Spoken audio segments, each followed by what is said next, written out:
I got a dime for every time someone I was talking about Gossip Girl with spoke the dreaded line. Well, Dan was the best boyfriend that Blair ever had.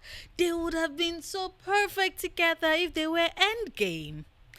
If I got a dime every time someone said that, I would be rich. Like, rich, rich. The kind of rich where I could travel my friends around the world, spoil my mother, adopt all the cats, contribute to community, help those in need, be a patron of the arts, all the things we should rightfully be using money for instead of whatever that dirtbag Elon Muskrat keeps doing. But alas, I am not rich. Not yet, anyway. And nobody pays me to yap into my ears about the virtue of the grand love story that is Dan and Blair. So all I do when friends, acquaintances, and total strangers start yapping about their love is I roll my eyes and internally mutter, they would never work.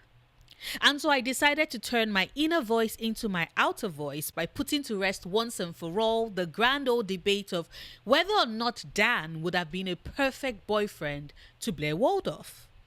Now, just a full disclaimer to clear the air, I am firmly in the camp that Blair should have ended the show single and just about to take control of the world. Overlord Blair Waldorf has a very nice ring to it.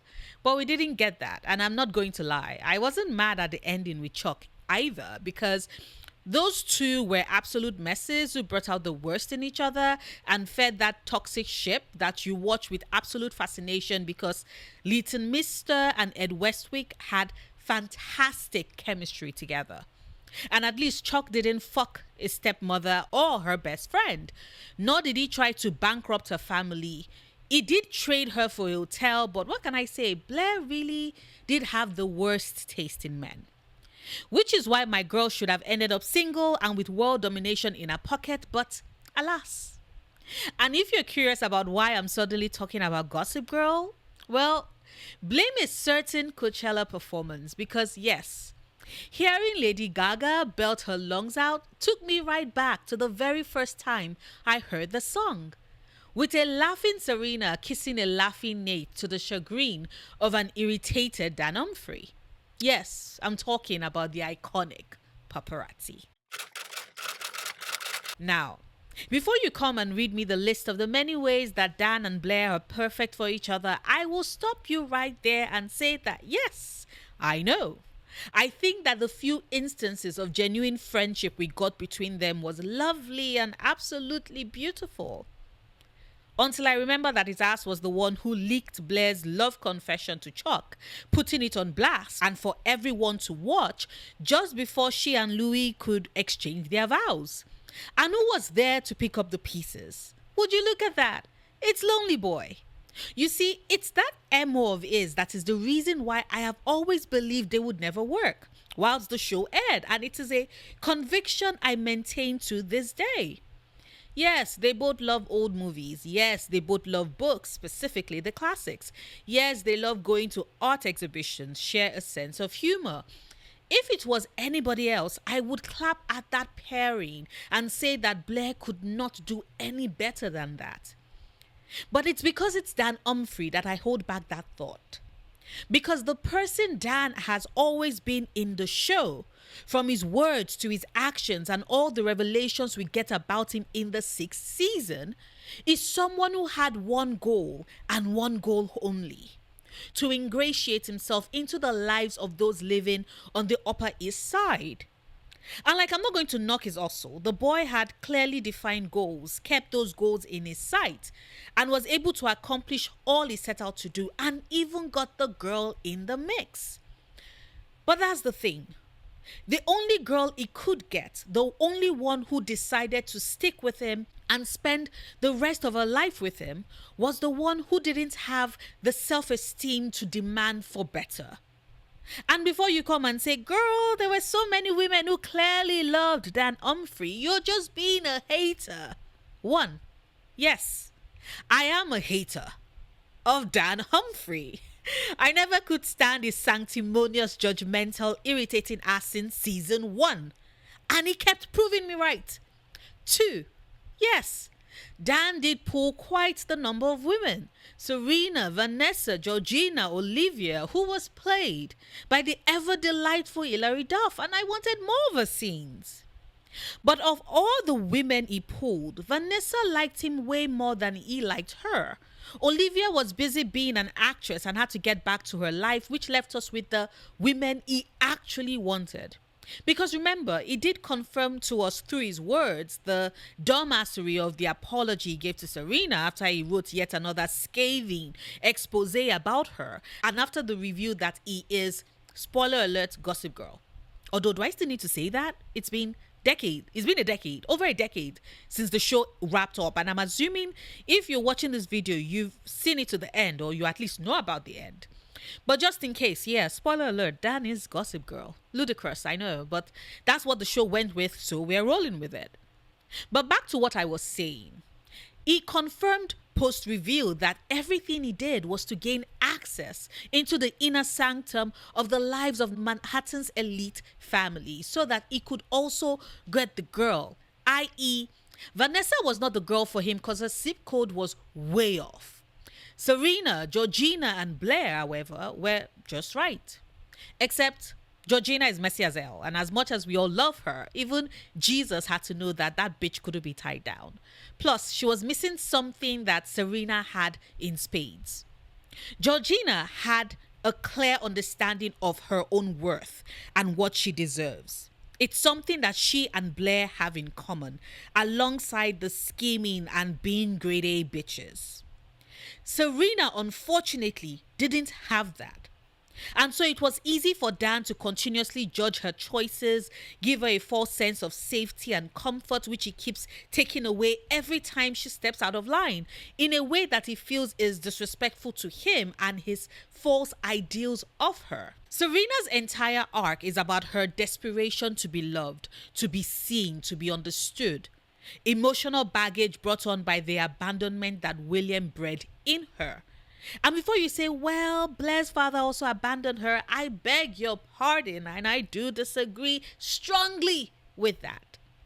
Harold loves his baby girl and tries his best, his utmost best, to spend as much time as he can with her when he's around. So much so that he's even unaware of just how much she's scheming against his boyfriend. Harold loves Blair and creates no room for her to doubt herself or her worth in his eyes. And after Eleanor remarries, Blair is blessed with a second father who also absolutely, utterly adores her. Cyrus was the best stepfather a girl could hope for. Think I'm exaggerating? Think of Bad Boss as Serena's stepfather, that piece of cold fish, waste of his space, terrible excuse of a father and father figure. Serena went from a father who was always absent that she had to chase all over the world to a stepfather who was cold, frigid, and treated his stepchildren like they were commodities, even down to the dossiers he kept on file. The way both girls were raised was so different, which I think contributed heavily to the value they saw in themselves and how they navigated their relationships. Serena needed to be defined by the men in her life because her formative years were spent with her desperately trying to hold on to and yet failing in her identity as her daddy's girl. Blair, on the other hand, was treated like a princess, loved by the men in her life, hence why she tells Dan about her reluctance to sign her divorce papers with Louis. All her life, she's always dreamt of being a princess because that's how she was raised, all she's wanted, and now that she's an in real life princess who doesn't want to give it up, as she never really got the chance to be one in actuality with her marriage. Now, I'm not saying that Blair didn't have any self-esteem issues. We know that her feeling threatened by Jenny is tied to her feeling that she's about to be replaced, and it is what is rooted in her constant power struggles with Serena, who she's terrified is back to take her throne and Blair's crown. But that's tied to the external trappings of acceptance and superiority among their peers. When it comes to love and matters of the heart, even with how distant Eleanor is to Blair, Blair is still loved and she has that healthy sense of self in her romantic relationships. It's why to me she can't be an option for Dan Humphrey, why they can never work. Dan needs a partner who needs him, for whom it can create a situation where he exploits her pain points and her weaknesses to make himself utterly indispensable to her, which is what he reveals in his write-ups about Serena. Him referring to Serena as an empty shell, beautiful, vapid, and so desperate for love, for something to fill the void in her, is exactly how he sees her. Because she's so needy, because she's so empty, it means that he's perfectly situated, perfectly positioned to fill said void. Dan Humphrey, like most writers, has an ego. To be loved, to be adored, to be respected. This applies to both his work and to his personhood. But unfortunately for him, to get all of that, he needs someone who doesn't have much else going on in her life to be able to make him her number one. In that absolute way that he can weaponize her trauma and scars, expose her fears, and publicly humiliate her and still get her to accept him and give him the thousandth chance. That is what Serena does for him and why he keeps coming back to her. A lot of people's perception of Serena's character is that she's the sun with the need to have everyone revolve around her. Hell, some people might even think that Blair's desperate desire to be the queen bee is driven by her delusions of grandeur and her need to be the sun as well. But I do think that if anyone is characterized by the sun in the show, it is most likely, most definitely, Dan Humphrey.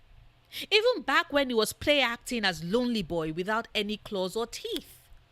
And unfortunately for him, Blair doesn't revolve around anybody. She demands that others revolve around her, which is another reason why they don't work and can never work. It's all also tied to the fact that Dan Humphrey, because of that ego of his, does have a bit of a God complex.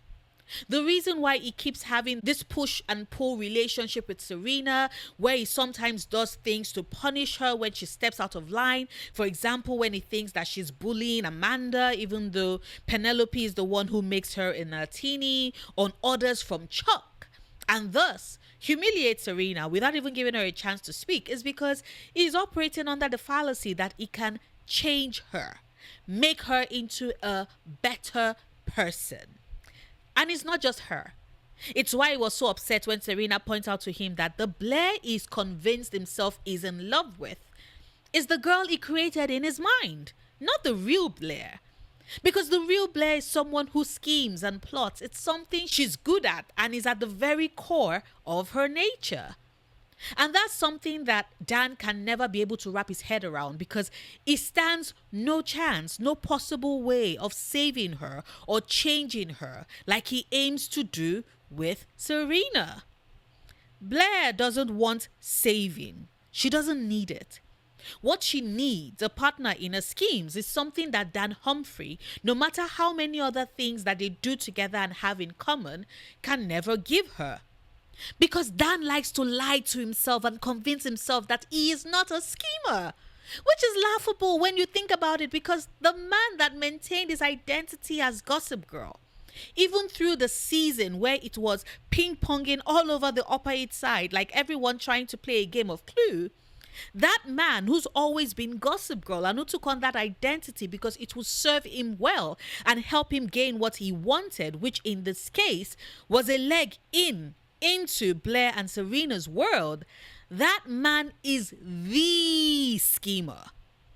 And if only he was willing to admit it, if not to anybody else but to himself, if only he was willing to accept and walk in that bit of his identity as someone who plots and schemes to get what he wants, maybe he and Blair could have stood a chance.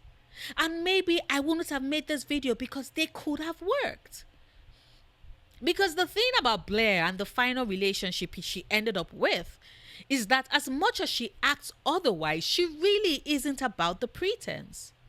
Yes, she schemes and plots, but when it comes to the people that matter to her, when it comes down to it, she meets you with the same energy that you bring to her. And what she wants at her core is someone who gets it, who gets her and loves her regardless. And I'm sorry to say, but that person is not and will never be Dan Humphrey. At least not the Dan we got in the 6 seasons of the show. Maybe in another world, an alternate reality, they could have made it work. But in Josh Schwartz, Stephanie Savage, and Joshua Safran's Gossip Girl, that man did not stand a chance in hell. And I think it's about time fans accept that.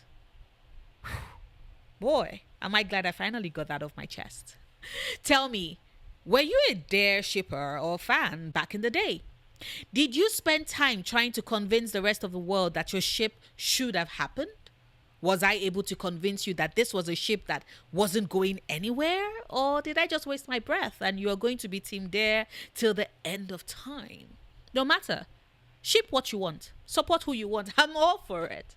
If you watched the video this long and haven't hit the like button yet, please do so. Share this video if you want. Support me on Patreon if you can. And until tomorrow's video, do remember, obsessing over the things you love, perfectly valid coping mechanism.